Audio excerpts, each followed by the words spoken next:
Jatuhkan pidana penjara kepada terdakwa Edi Mulyadi selama 4 tahun penjara, dikurangi selama terdakwa berada dalam tahanan sementara dengan perintah agar terdakwa tetap ditahan. Sudah siap semua? Jadi seperti kita dengar tadi, itu tuntutan jaksa 4 tahun, ya. Karena jaksa menganggap saya terbukti menyebarkan berita bohong yang menimbulkan keonaran.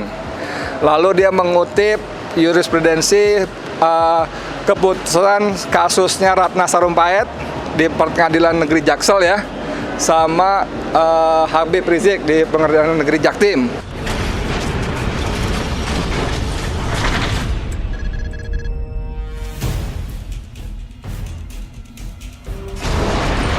Oke, jadi gini ya. Bismillahirrahmanirrahim. Assalamualaikum warahmatullahi wabarakatuh. Sudah siap semua? Jadi seperti kita dengar tadi, itu tuntutan jaksa 4 tahun, ya.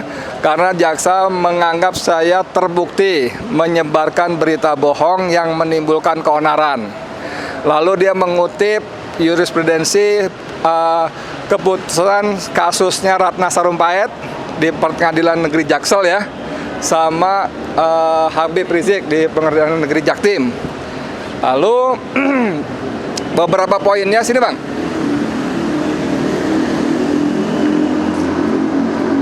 Ini Bang Samsir Jalil, lawyer senior kita. Saya lanjut, Bang, ya? Ya, lanjut.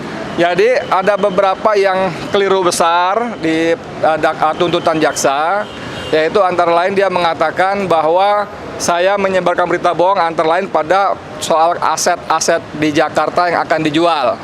Padahal dalam persidangan sudah terungkap, bahkan hakim pun mengatakan undang-undangnya memungkinkan untuk menjual aset.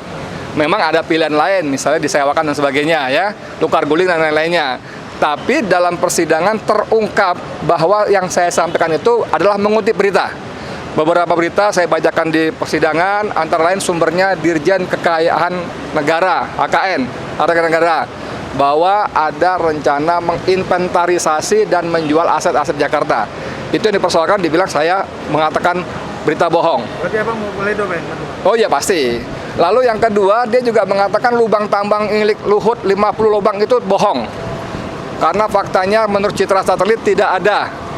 Padahal hakim pun lagi-lagi mengatakan, sebagai dia pernah tugas di Kalimantan, ya, ketua majelis hakimnya, lama, Bang, ya. Jadi dia tahu persis banyak lubang tambang di sana, termasuk di wilayah IKN. Dan 50 bekas lubang tambang itu bukan berita bohong, itu hasil kajian dari Walhi dan kawan-kawan. Walhi Pusat, Walhi Kaltim, Jatam Pusat, Jatam itu Jaringan Advokasi Tambang Pusat, Kaltim, dan beberapa lainnya, dan 8 LSM lainnya. Jadi apa yang mereka tuduhkan sebagai berita bohong itu tidak benar. Karena seperti kata ahli bahasa, kalau kita ngomong bohong, harus ada pembandingnya. Misalnya saya mengatakan, Bang Samsir dasinya biru. Bohong, salah. Kenapa? Merah. Ada pembandingnya. Tapi jaksa bolak-balik mengatakan bohong, tapi tidak satu pun memberikan pembanding yang sebenarnya seperti apa. Saya contoh tadi, ya, saudara-saudara, Bang Samsir pakai dasi merah. Bohong. Kenapa? Yang betul biru. Ada pembandingnya. Dan dakwaan itu tidak ada pembandingnya, hanya bohong. Apalagi tadi? Ulang aja, Pak. Oh iya, tentunya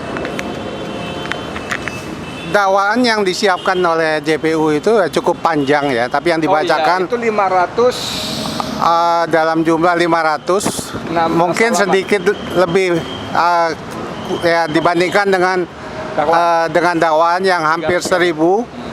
Akan tetapi 1000 lebih, ya, yang berikut lampirannya 1313. Tapi tentunya seperti saya sampaikan tadi, dakwaan yang dimulai tanggal 10 Mei, ya, sampai sekarang ini tuntutan tanggal 1 September, hampir 4 bulan proses persidangan yang 1 minggu 2 kali, 25 kali sidang. 25 kali sidang. Itu baik pelapor, saksi, ahli sekalipun itu tidak terbukti kalau Bang Edi ini bersalah, karena apa yang disampaikan adalah merupakan fakta, ya. Dan juga udah dipersempit sama hakim kalau memang apa yang disampaikan oleh jaksa tadi, walaupun yang dibacakan 38 halaman, itu semuanya hanya semacam asumsi-asumsi. Karena biar gimana pun kalau yang namanya berita bohong itu memang harus ada pembandingnya, yang benar yang mana. Ya. Nah, katakanlah berita bohong kalau ada lubang tambang. Ini seluruh dunia juga bisa melihat di Kalimantan Timur itu banyak lubang tambang. Kan kalau kita terbang di atas Kalimantan lewat pesawat terbangnya kelihatan lubang-lubang tambang banyak. Itu hakim yang bilang ya. Ya, jadi saya lanjutkan dalam arti tuntutan yang disampaikan jaksa penuntut umum dengan bukti-bukti persidangan yang 25 kali, hampir 4 bulan, kami penasihat hukum berkeyakinan putusan hakim nanti Bang Edi akan bebas. Allah Akbar, amin. Sekian terima kasih. Amin. Iya, silakan. Tadi saya dengar tidak ada satu pernyataan dari JPU soal link sampai saat ini. Oh kita iya lihat Bang, ini itu barang belum bukti bisa pasal diakses. 6 KUHP. Oh, pasal apa KUHP. tanggapannya dari kuasa Ya, pasal 6 hukum? KUHP. Padahal kan itu harusnya jadi bukti utama. iya. Dalam barang bukti itu ya, itu tentunya seperti yang tercantum dalam Undang-Undang ITE, itu mestinya barang bukti itu harus bisa Ya, harus bisa akses. Akses ke internet.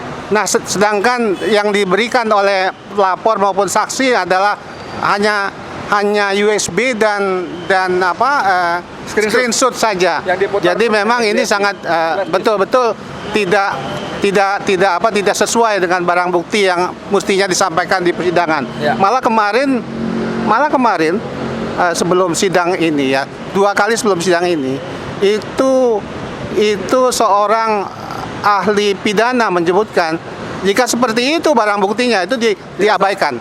Itu diabaikan. Demikian. Oke, makasih ya. Oke, terima kasih. Mohon doanya ya, mohon doanya ya.